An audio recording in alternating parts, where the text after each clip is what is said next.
Welcome to Craft Shop. Today I'm going to be showing you guys my 4x36 belt sander modification. Now this particular model is a 4x36 belt sander with a 6-inch disc sander on the side. I picked this up used at a flea market and I used it for a while, and eventually I wanted to upgrade. I got a nicer model. So this one's kind of been chilling underneath the table for a while, and I decided to modify it for knife grinding.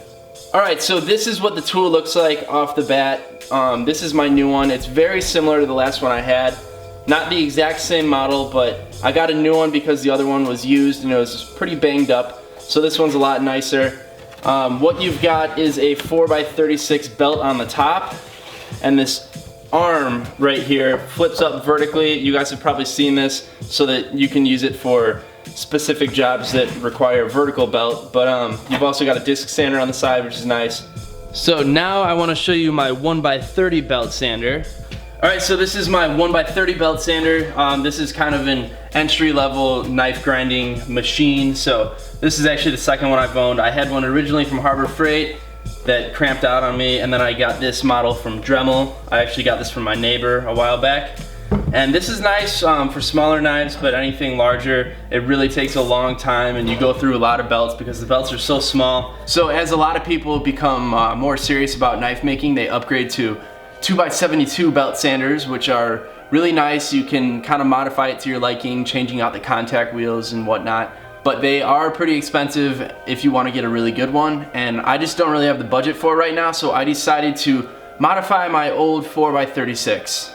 Alright, so this is my old 4x36. This is the one I picked up at the flea market, and you can see I have tilted the arm vertically, and I have welded a plate up here, or a fence.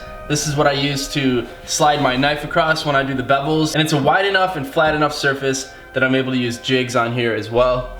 And because the belts on here are so much larger than the 1x30 belts, I've got a lot more power in the grinds, and I've really cut my beveling time in half. I am limited with this design though as of now. Unless I really change it up a bit more, I'm not going to be able to switch out contact wheels or anything like that. But for now it's working great, and it's really going to make a huge difference in the shop while I save up for a 2x72. So you can see that I've kind of cut out the sides of the sander here, as well as the other side here. Originally these come with a wider plate, and you saw on the old one that the plate was actually about an inch wider than the belt on either side.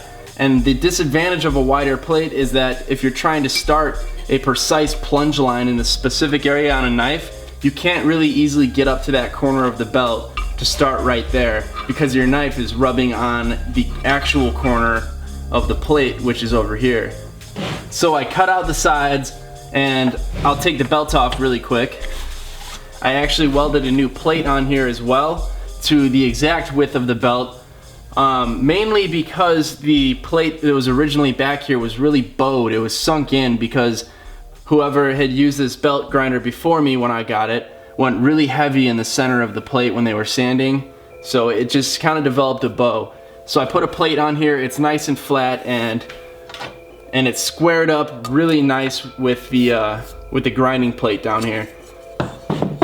I'm not the best welder, so my welds are a little bit spotty, but I am trying to improve on that. Either way though, I mean, this works great. I've been able to cut my beveling time in half with this.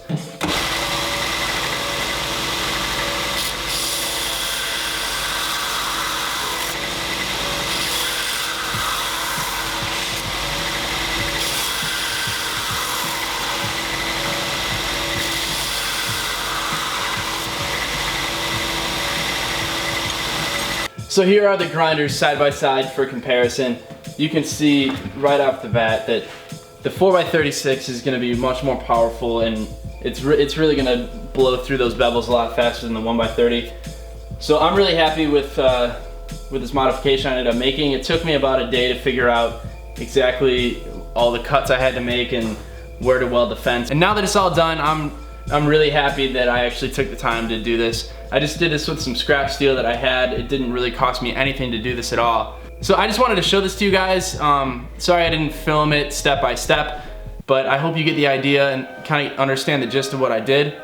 I've been using this grinder for about a week now, and I would have to say that if any of you are a little bit tight on cash and you're thinking about dropping money on a 2x72 but you're just not sure, definitely look into doing this. I highly recommend giving this a try. It's really affordable, and it's a lot more powerful than a 1x30, and it's a lot faster than filing, even if you've got a filing jig, believe me.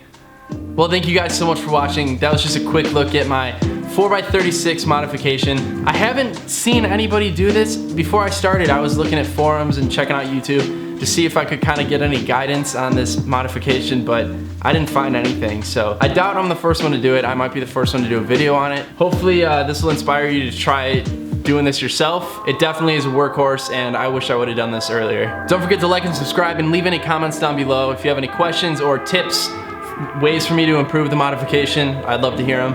I'll see you guys in the next video.